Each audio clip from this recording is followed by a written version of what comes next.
বর্তমানে বাংলাদেশ ক্রিকেটে মাহমুদুল্লাহর পরে দেশের সেরা ফিনিশার হিসেবে মনে করা হচ্ছে ক্রিকেটার জাকের আলীকে।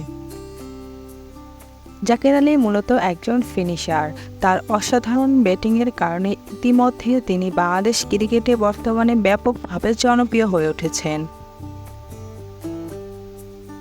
জাকের আলী, তবে তার পুরো নাম জাকের আলী অনিক। 1998 সালের 22শে ফেব্রুয়ারি জন্মগ্রহণ করেন এই ক্রিকেটার। তার বর্তমান বয়স 26 বছর। জাকের আলী মূলত একজন উইকেটরক্ষক ব্যাটসম্যান।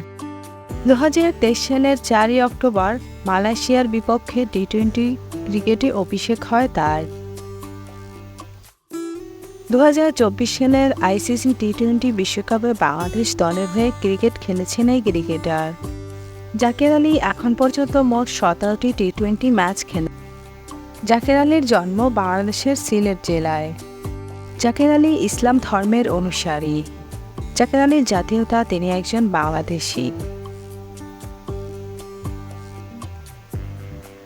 বিপিএলের দল কুমিল্লা ভিক্টোরিয়ান্সের কোচ মোহাম্মদ সালাউদ্দিন জাকের আলীর কথা সংবাদ সম্মেলনে বলার মাধ্যমে মূলত তিনি সবার নজরে আসেন।